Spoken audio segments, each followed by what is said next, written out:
Good evening. We are Able and Partner, and we have prepared a presentation on the merger and acquisition process in which Belmond Ltd could take part in. In order to do that, we are going to discuss the risks and possible results of the merger and acquisition procedure while presenting the possible options of your company. To begin with, there is a high rate of failure when it comes to the M&A procedure, having between 70 and 90% of the procedures failing to achieve their goals. This is due to the high rate of unrealistic expectations when it comes to the companies. However, the main reason companies still choose to start on M&A procedures is the quest of growth. When internal growth initiative does not materialize within the company, M&A transactions prove to be the only way to create it. There are lots of benefits that need to be mentioned when we speak of M&As, such as increase of cost efficiency, increase of value of the new company, increase of the market share of the company and the market power, and higher competitiveness of the company.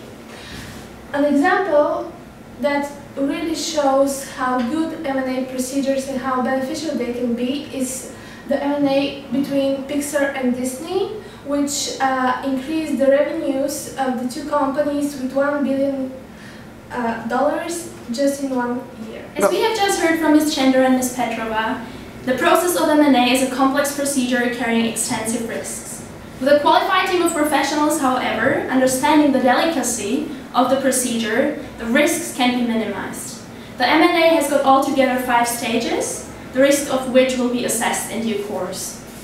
In the first phase, strategy making, our team firstly needed to address whether M&A actually was the best aim to achieve Belmond Ltd's goal and then evaluate the timing.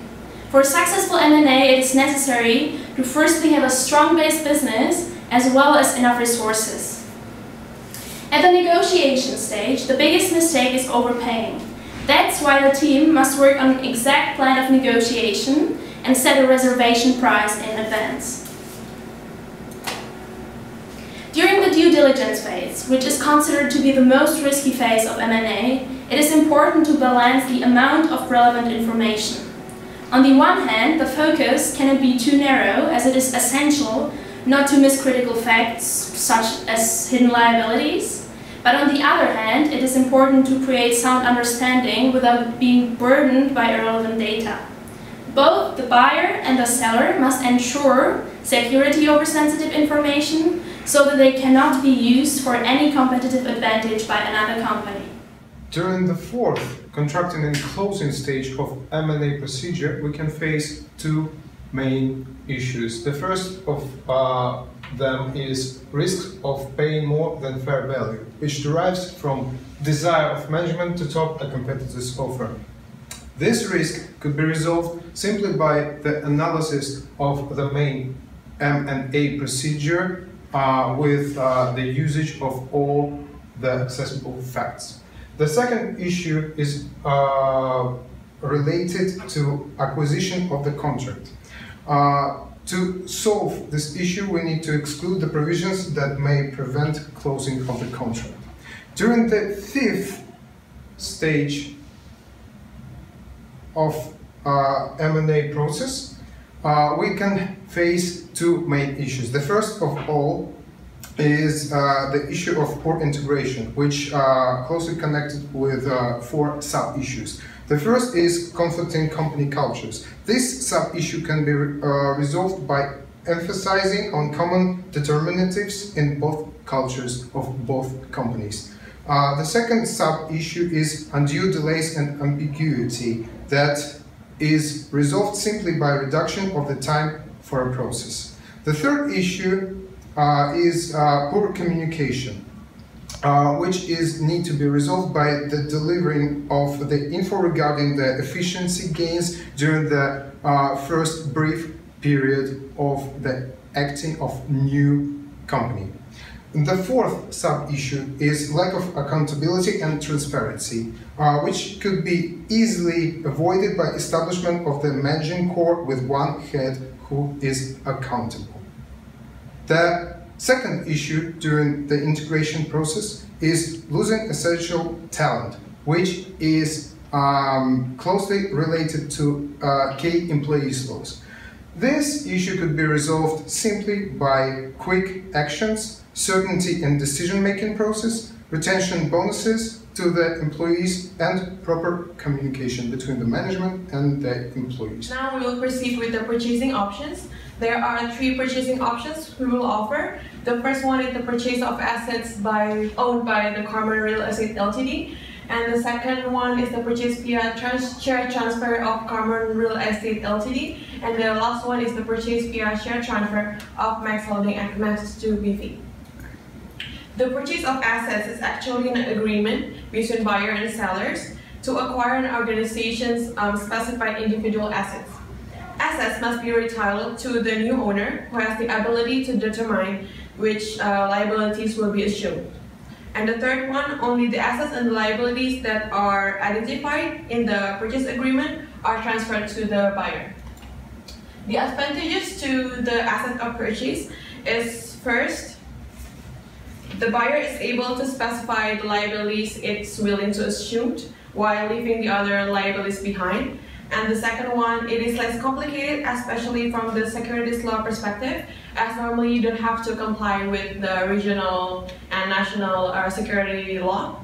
And the third one, the buyer will avoid problems presented by minority shareholders, as they might be against the merger and acquisition.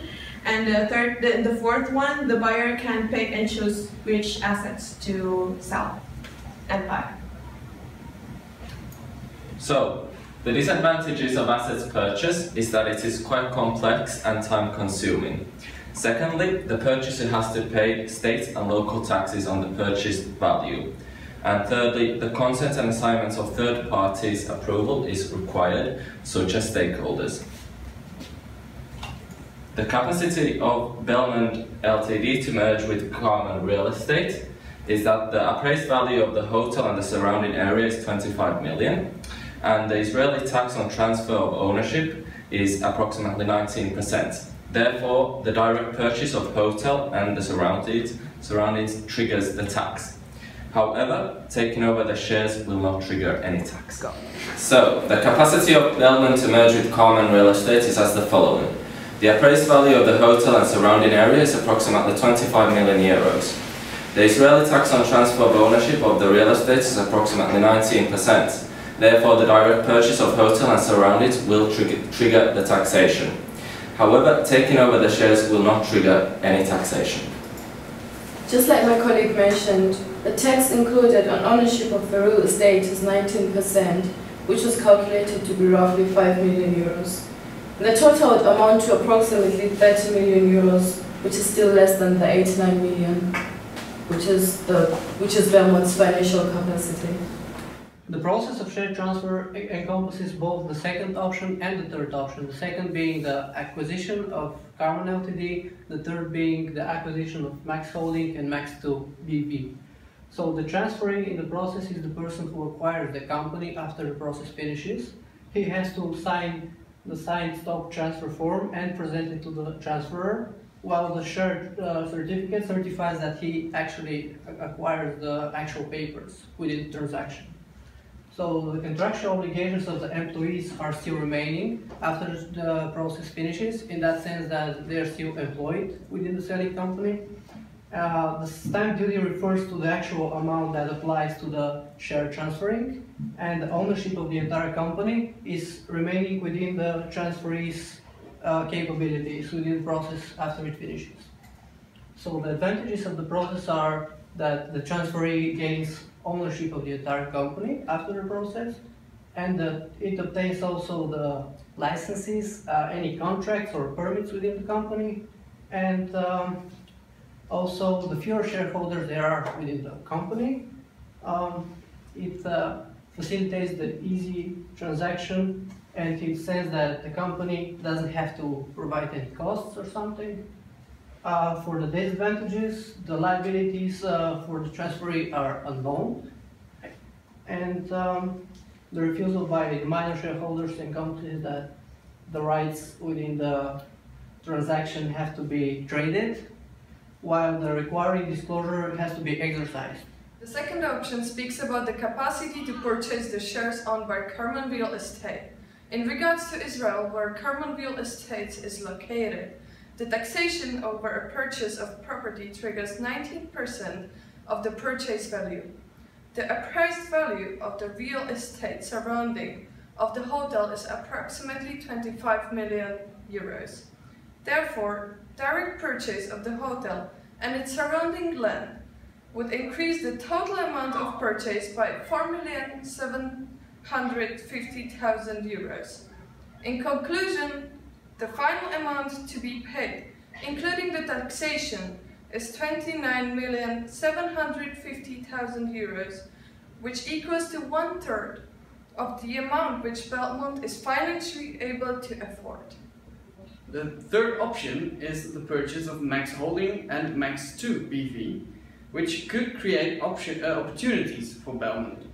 This is due to the real estate incorporated into Max Holding and Max 2 BV. The real estate is located in Germany and the UK, as well as in Hungary, where we have the Belmond Lake Castle, which is an exceptional property which would fit into the structure of Belmond. These properties could be either sold off or incorporated into Belmond. However, there is one problem. The price difference between the owner of Max Holding BV and Max 2 BV of 125 million euros and the estimated value made by Belmond of 89 million euros. So in conclusion, we recommend the purchase of assets by Carmen Real Estate because it best fits your needs. First, it has the most effective mechanism. Second, they secure a significant presence in the European and American market. And thirdly, they avoid excessive liabilities and taxes. Due to the fact that the hidden liabilities of the M&A procedure are deemed to be decisive in order to determine the success or failure of the procedure purchase of assets, would be the most prominent option because it listed all the liabilities the buyer would want to assume.